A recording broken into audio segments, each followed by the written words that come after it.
स्वागत है दोस्तों। आज का हमारा ये प्रैक्टिस सेट 6 मार्च 2025 का महत्वपूर्ण काव्य पंक्तियों पर आधारित है। तो ये सभी परीक्षाओं के लिए बहुत उपयोगी है, ध्यान से इसे देखिएगा। पहला प्रश्न है, झरि लागे महलिया गगन गहराए। यह पंक्ति किस कवि की है? ऑप्शन मलूकदास, कबीरदास, रैदास, धर्मदास। तो इसका सही उत्तर क्या है? इसका सही उत्तर है धर्मदास। झरि लागे महलिया गगन गहराए बहुत प्रसिद्ध पंक्ति है इनकी, इसे ध्यान रखिएगा और एक प्रश्न के बहाने कई सारे प्रश्न आप तैयार कर सकते हैं। देखते हैं इसके आगे के पॉइंट्स कि ये कबीरदास के प्रधान शिष्यों में थे। कबीरदास की मृत्यु आचार्य रामचंद्र शुक्ल जी ने 1518 ईस्वी में बताई है। कबीरदास की मृत्यु के बाद उनकी गद्दी के उत्तराधिकारी यही रहे और लगभग 20 वर्षों तक उन्होंने इस गद्दी को संभाला। धर्मदास ने पूर्वी भाषा का व्यवहार किया है, ये आचार्य रामचंद्र शुक्ल जी ने लिखा है।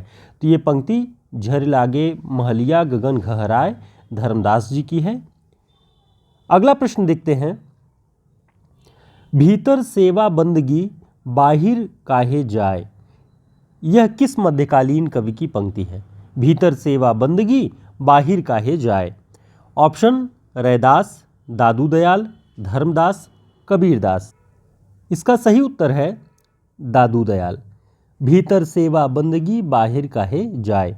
आगे इसके बारे में और महत्वपूर्ण बातें देखते हैं कि दादू दयाल जी की अन्य पंक्तियां, भाई रे ऐसा पंथ हमारा, द्वय पख रहत पंथ यह पूरा, अबरन एक अधारा। ये दादू दयाल जी की महत्वपूर्ण पंक्ति है, ध्यान रखिएगा। एक और है, घीव दूध में रमि रहा, व्यापक सभी ठौर। ये भी दादू दयाल जी की पंक्ति है। इनका जन्म अहमदाबाद गुजरात में माना जाता है और जन्म सन क्या है? 1544। इनका जन्म 1544 में हुआ अहमदाबाद गुजरात में।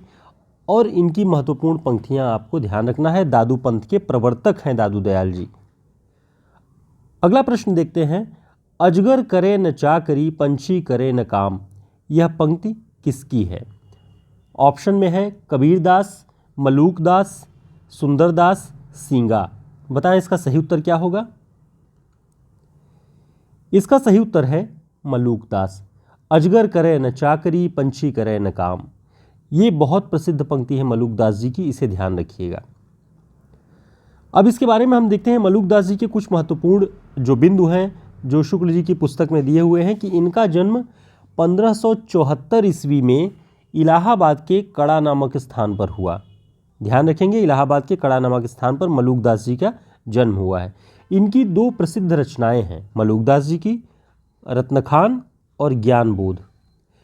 शुक्ल जी ने लिखा है कि ये औरंगजेब के समय तक विद्यमान थे।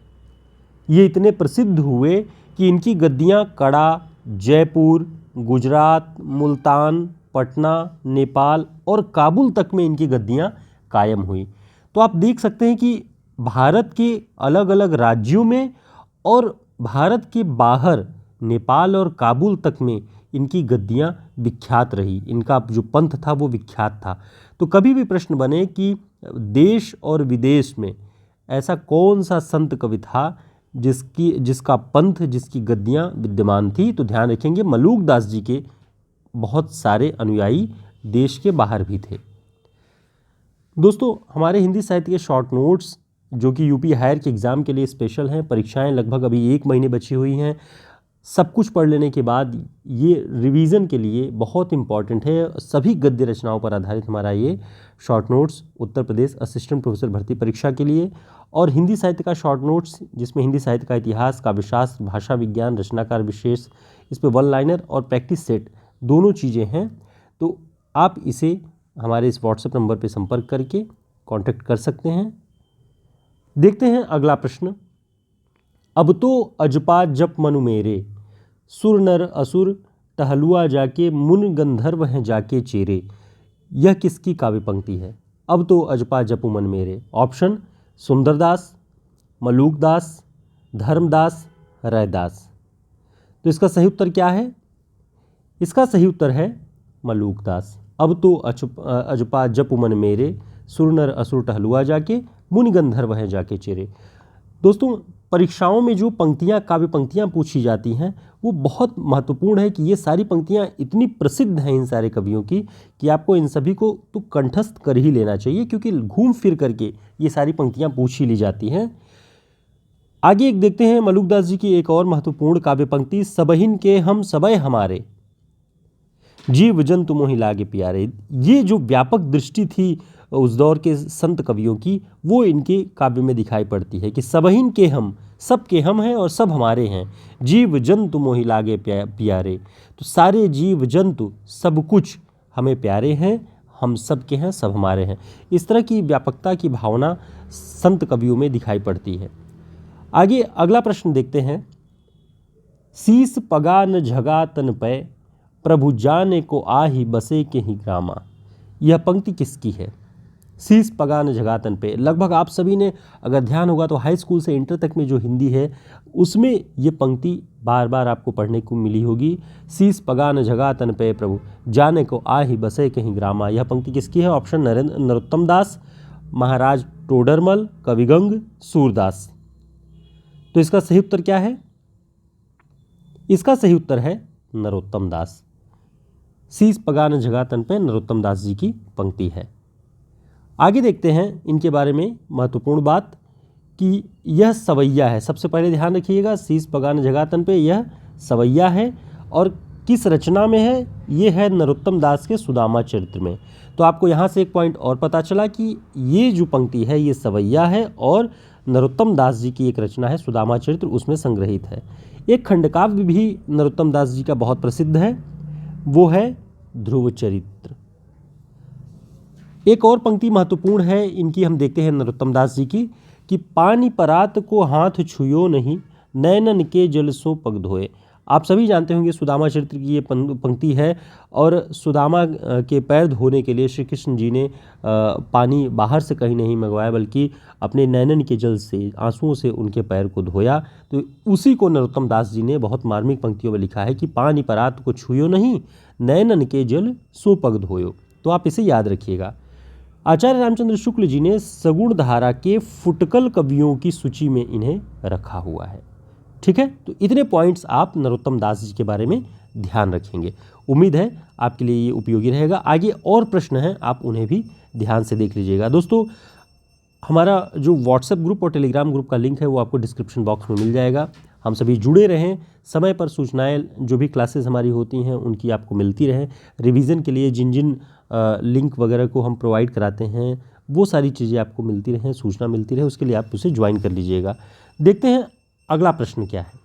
बहुत महत्वपूर्ण प्रश्न है और बहुत चर्चित है, इसे ध्यान से देखिए।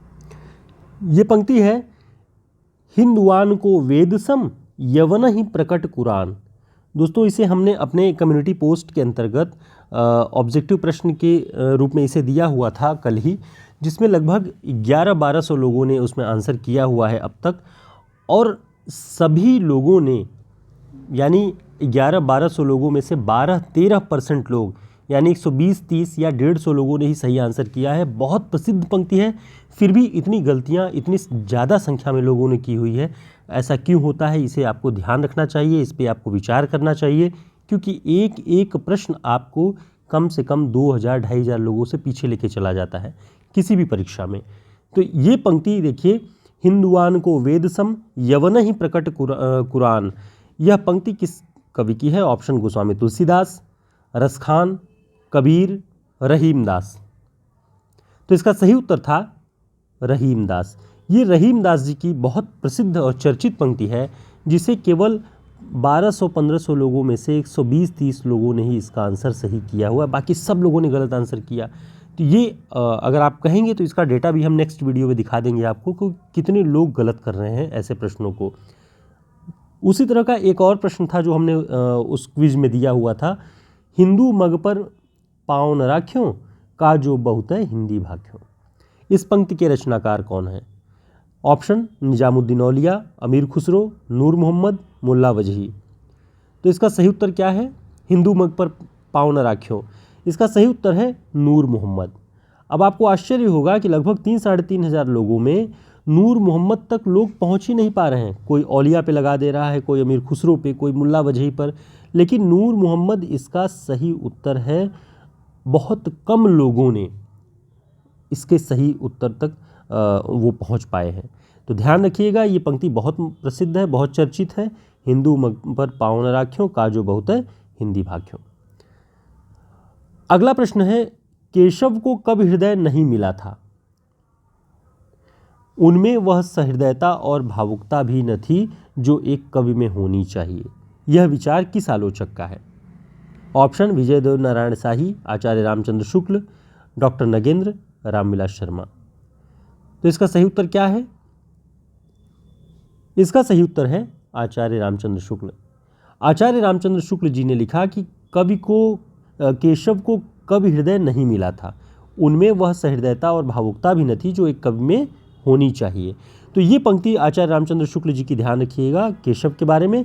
और एक और बात कही जाती है कि केशव को कठिन काव्य का प्रेत कहा जाता है। ऐसा आचार्य रामचंद्र शुक्ल जी की पुस्तक में, जो हिंदी साहित्य का इतिहास है, उसमें कहीं भी नहीं मिलता। केवल एक जगह शुक्ल जी ने संकेत भर किया है कि केशव की कठिनता, काव्य की कठिनता का कारण, कुछ उन्होंने कारण बताया है, लेकिन ये शब्द कहीं नहीं प्रयोग हुआ है कि केशव कठिन काव्य के प्रेत थे। लेकिन फिर भी आयोग, परीक्षाएं कठिन काव्य का प्रेत आचार्य रामचंद्र शुक्ल जी का कथन मानती है, तो आपको वो मानकर चलना पड़ेगा ताकि आपका प्रश्न गलत न हो। ठीक, ये बड़ा चैलेंजिंग है क्योंकि लगभग सभी आयोगों में ये प्रश्न जब भी पूछता है तो शुक्ल जी उसका उत्तर मानता है, लेकिन वो नहीं है। ठीक है, तो उम्मीद है आपके लिए ये प्रैक्टिस सेट काफ़ी उपयोगी होगा। ये सारे प्रश्न, सारी पंक्तियाँ अलग अलग परीक्षाओं में पूछी गई हैं और हमने उन्हीं पंक्तियों के बहाने से कई सारे पॉइंट्स उनके नीचे आपको और बताए, ताकि एक प्रश्न के बहाने आप कई सारे प्रश्न तैयार कर सकें। दोस्तों, आपको हमारा प्रयास कैसा लगा ज़रूर बताएं। चैनल को आपने सब्सक्राइब नहीं किया है तो सब्सक्राइब कर लें, क्योंकि यहाँ आपकी जानकारी के लिए बहुत सारी चीज़ें, बहुत सारी सामग्रियाँ छोटे छोटे वीडियोज़ में आपको मिलेंगी। फिर मिलेंगे एक नई क्लास में, नई वीडियो में। तब तक के लिए नमस्कार, शुभकामनाएं।